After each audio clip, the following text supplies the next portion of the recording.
Today's guest post, continuing our series on the fruit of the Spirit, will be done by Father Nikolai Myers, who is the assistant pastor here for many years, and he is currently the pastor of St. Peter and Paul Orthodox Church in Topeka, Kansas.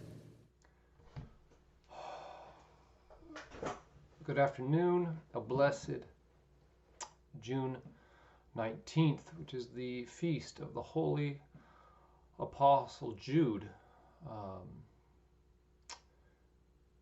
That very illustrious apostle who was the brother of Christ and also the brother of James, the first bishop of Jerusalem, and also the namesake of that very famous hospital in Memphis, St. Jude's Children's Hospital.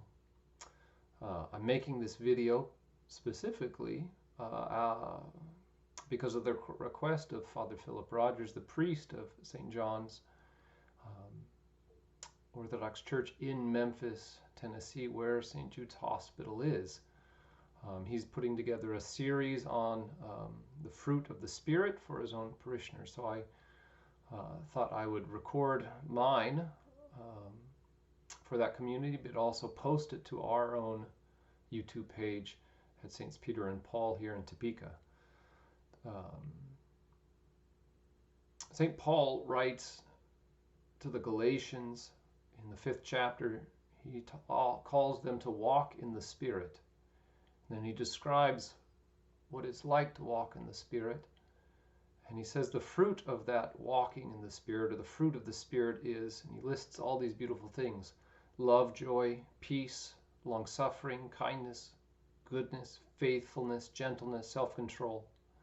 And the one I'm going to focus on in this brief reflection is gentleness. And this word for gentleness can also get translated as meekness or humility. And there's a specific word for being of a humble state, or being humbled, or from humble circumstances, which is a different word. But this word for gentleness denotes aspects of humility and meekness. And I want to delve into that briefly here. So, this kind of gentleness, this humble and meek kind of gentleness, how do we understand what is being spoken of here? Well, St. Dorotheos of Gaza writes that there are two kinds of humility. One is putting oneself below everyone, and then there's the second, to attribute to God all virtuous actions. So anything that good occurs in your life that you are able to do, you ascribe that to God. That's the second form of humility. So the first is to put yourself below all others, which reminds us of Christ being the servant of all, that he emptied himself and became to serve and not be served. That's the first kind. And then the second is to attribute to God all the good that is occurring. All the virtuous things that you are able to do, you ascribe to God. These are, in a sense, two ways that we, in a sense, can become humble. And St. Dorotheus says that these two states of humility, or we could also call them gentleness and meekness, they come about naturally when we strive to keep the commandments. That it begins with an attempt for us, a trying to keep the commandments, and that the byproduct, the natural result of that, is these fruits of the Spirit, and this particularly being this gentleness or humility. And I want to read to you from the prologue of Ohrid that my own patron saint, St. Nikolai Velimirovich, wrote in the 20th century. And this is from earlier this month, on June 13th, in the section for consideration. He's going to explain a little bit, give us a picture of meekness and humility and gentleness in the life of St. Spiridon. He says, meekness and gentleness adorned the saints and gave them the strength and the motive not to return evil for evil. When the Emperor Constantius, St. Constantine's son, fell ill in Antioch, he summoned St. Spiridon to come and pray over him. In company with his deacon, Tryphilius, St. Spiridon left Cyprus and arrived at the imperial court in Antioch and asked for admittance. St.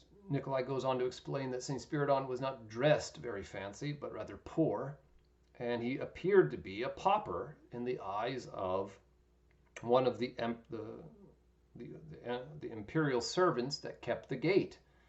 And so he says, at the emperor's court, one of the imperial servants, when St. Spiridon was trying to get in to see the emperor, taking him for a pauper, struck him a blow on one cheek. The meek and forgiving saint turned the other cheek to him. When he managed with great difficulty to reach the emperor, he placed his hand on Constantius's head, and the emperor immediately recovered. So we see here in the life of St. Spiridon that gentleness and meekness and humility is expressed in not returning evil for evil, in turning the other cheek, which is what Christ calls us to do. And that this gentleness naturally will flow out of us as we strive to keep the commandments. That we will naturally not return evil for evil. And this used to be how we, even in pop culture, depicted our heroes, or our heroes behaved. Not so long ago, even in silly children's cartoons, you had this character called He-Man back in the mid-'80s. And I remember I've been letting my kids see some of these cartoons, and it reminded me of what a distinct character this cartoon was. You never see He-Man get angry. Even as he's fighting his enemy who's trying to harm him, you never really see him strike his enemy. Only interaction he has with his enemy sometimes is that he'll pick him up, restrain him, or kind of toss him. And his enemy is never hurt. In many cases, he's the one saving his enemy from destruction or death. And he's always laughing. This was, in a sense, this is a gentle form of power, of strength in this silly cartoon. And this used to be how Superman was betrayed before he became too serious. He always was defeating his enemy without really hurting his enemy, and restraining evil without harming the one doing evil. This was the character of in a sense, the old superheroes, which we've lost in many ways. And we need to revisit and relearn, because this is the true, in a sense, expression of Christian strength. It is not wrong to restrain evil, but we try and strive to restrain evil without doing evil. The gentle manner in which we keep order is with a gentle hand but a strong hand, to restrain evil but not to do evil.